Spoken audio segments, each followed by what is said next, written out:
Assalamualaikum warahmatullahi wabarakatuh.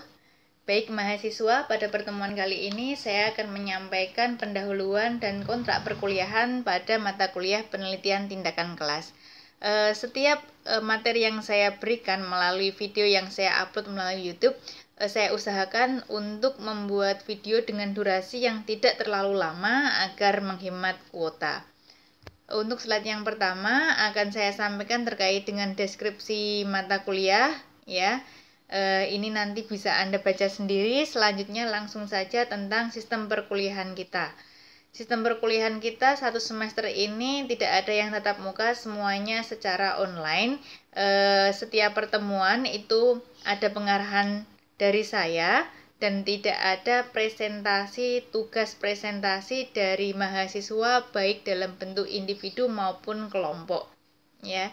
Jadi nanti akan ada tugas, jadi bentuk prakteknya bukan dalam bentuk presentasi, tetapi Anda membuat PTK dari tiap bab ya, dari kerangka kembangkan menjadi satu bab, kemudian dikumpulkan menjadi satu laporan PTK yang lengkap.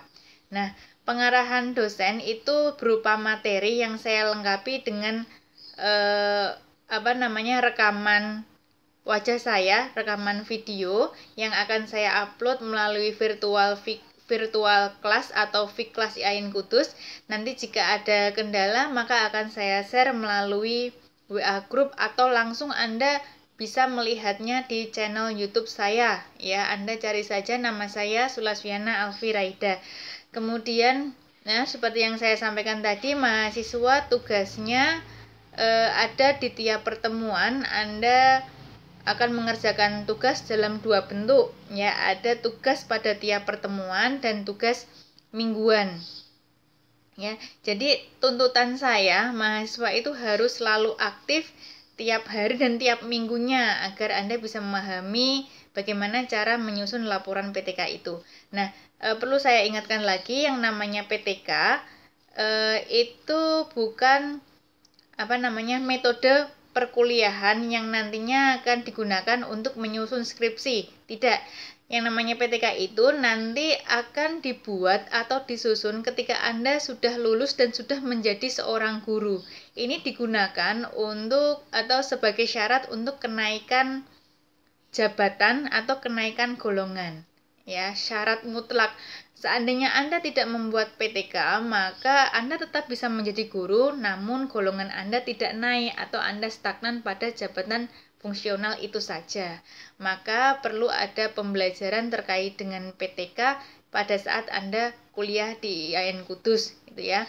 Dan saya rasa PTK ini hanya ada di prodi PGMI saja, tidak ada di prodi-prodi yang lain. Padahal yang namanya PTK itu tidak hanya syarat untuk guru PGMI atau SD saja, tetapi sebenarnya juga syarat untuk semua guru, baik dari TK, MI, SD, MTS maupun MA. Tapi nggak tahu kenapa PTK itu hanya ada di prodi PGMI.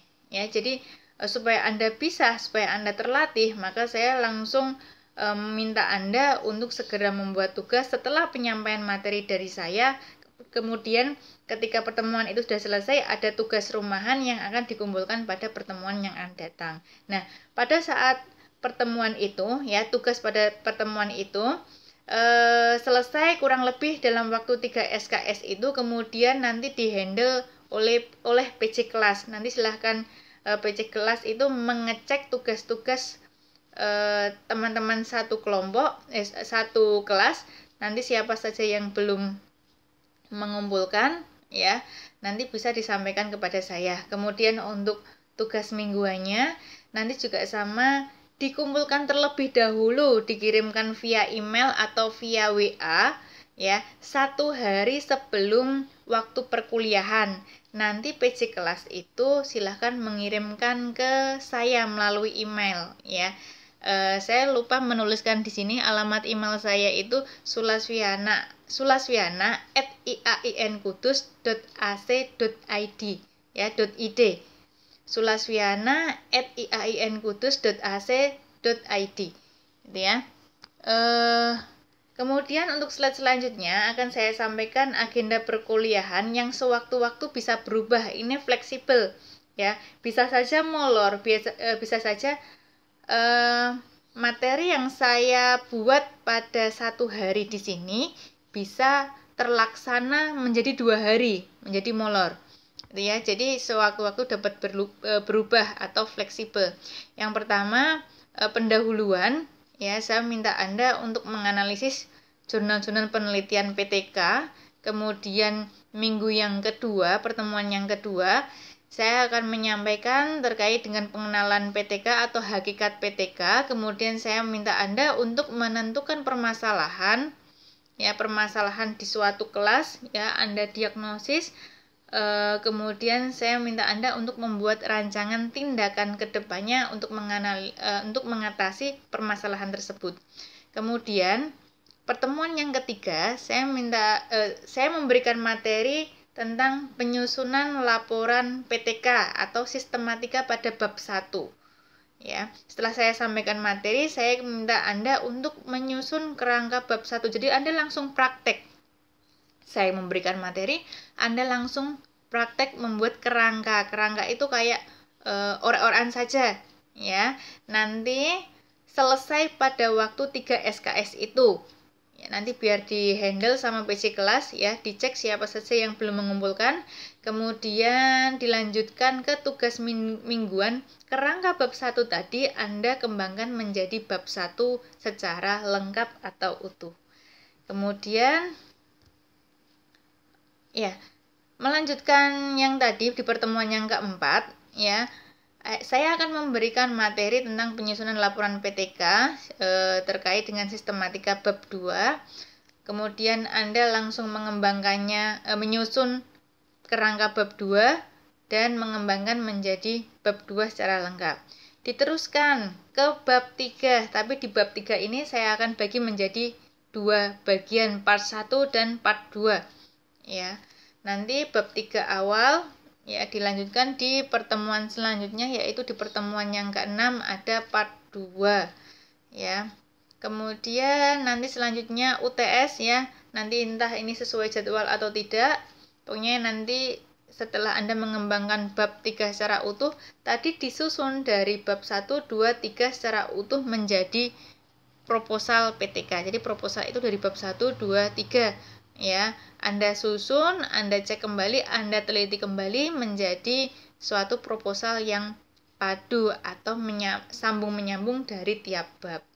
Kemudian selanjutnya setelah membuat proposal, maka kita kan akan melakukan suatu penelitian. Nah, sebelum penelitian berlangsung, maka kita harus menyusun sebuah instrumen penelitian. Di sini saya akan menyampaikan materi tentang penyusunan instrumen penelitian. Anda juga saya minta untuk praktek membuat kerangka instrumen penelitian yang nanti Anda kembangkan menjadi instrumen yang lengkap. Nah, di sini saya minta Anda untuk mengarang, ya, isi dari instrumen tersebut. Misalnya Anda membuat instrumen untuk mengukur hasil belajar berupa tes, ya, maka saya minta untuk membuat soal tesnya beserta hasil belajar pada tiap siswanya. Anda buat nilainya 60, 80, 70 dan lain sebagainya, ya, saya karang. Karena biasanya metodologi penelitian atau PTK pada perkuliahan itu mahasiswa hanya diminta untuk membuat sampai bab 3 proposal saja, sehingga mahasiswa itu agak kurang terampil kalau misalnya membuat bab 4 sama bab 5, karena yang diajarkan seringnya hanya sampai bab 3 saja. Maaf, yang diminta praktek hanya membuat sampai bab 3 saja. Ya, maka karena ini pembelajarannya online, ya, saya minta Anda juga mengembangkan sampai bab 4, bab 5 sehingga Anda bisa terampil juga untuk membuat laporan bab 4 dan bab 5. Kemudian pertemuan yang selanjutnya saya minta Anda untuk membuat laporan PTK bab 4, ya. Bab 4 itu hasil penelitian dan pembahasan. Nah, hasil penelitiannya itu juga saya minta untuk ngarang, tapi bukan saya melatih Anda untuk ngarang loh ya. Untuk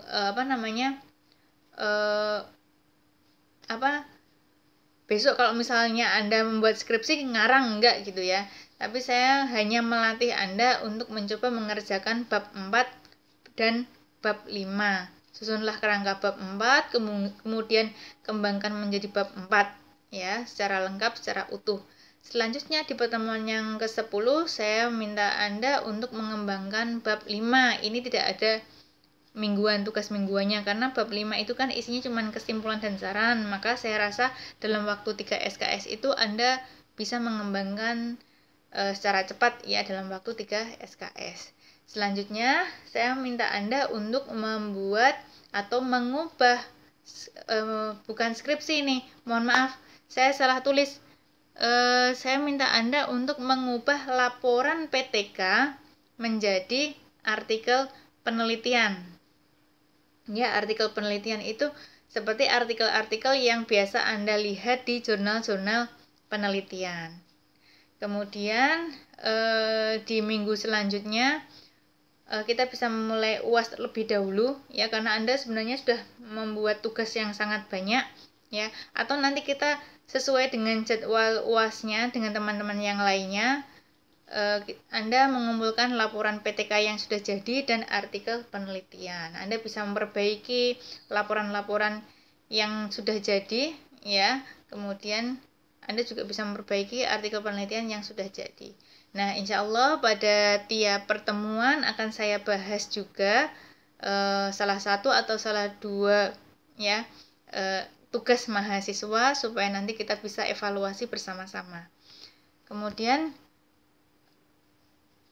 untuk penilaian ada tugas UTS UAS ya. Ini tugas UTS UAS itu berkesinambungan ya. Untuk UTS saya buat persentasenya 30%, tugas 30%, UTS 30% dan UAS-nya 40%.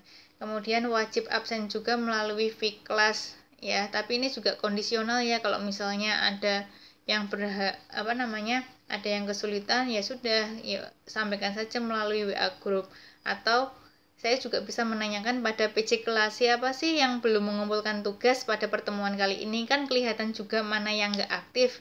Nah, saya anggap yang nggak mengumpulkan tugas pada hari itu ya tidak berangkat. Nanti saya akan mengisikan daftar hadir semuanya melalui Fiklas. Saya kan juga bisa mengontrol kehadiran mahasiswa melalui Fiklas itu. Nah, kemudian kehadiran atau keaktifan mahasiswa itu minimal 75% atau kurang lebih 12 pertemuan. Kurang dari itu maka nilai tidak keluar. Nah, ini kontraknya juga sama dengan pembelajaran offline ya, 75% kehadiran. Bukan berarti kalau ini pembelajaran offline sekali-kali nggak ngikuti bukan begitu. Jadi yang namanya PTK kita itu harus aktif yang mengikuti dari awal sampai akhir supaya Anda itu bisa mengetahui step by step bagaimana cara membuat laporan PTK secara utuh. Kemudian untuk referensinya, sebelum saya tutup akan saya sampaikan referensinya itu sangat luas ya, buku PTK itu sangat banyak. Anda juga bisa mencari atau mengakses jurnal-jurnal penelitian yang menggunakan metode penelitian PTK. Anda bisa baca, Anda bisa mencari, banyak sekali contoh-contohnya gitu ya. Sekian dari saya juga membutuhkan komentar karena ini namanya kontrak perkuliahan. Kontrak itu bersifat dua arah, tidak hanya dari saya. Anda kalau misalnya merasa keberatan dengan apa yang saya sampaikan, silakan Anda memberikan saran, komentar atau kritik ya. Nanti bisa Anda komen pada kolom komentar YouTube atau melalui WA group ya. Saran yang membangun ya, tetap saya tunggu untuk perbaikan pembelajaran kita ke depannya selama 1 semester ya. Silahkan semuanya pertanyaan ya, sampaikan saja. Saya akhiri ya pertemuan kita kali ini. Assalamualaikum warahmatullahi wabarakatuh.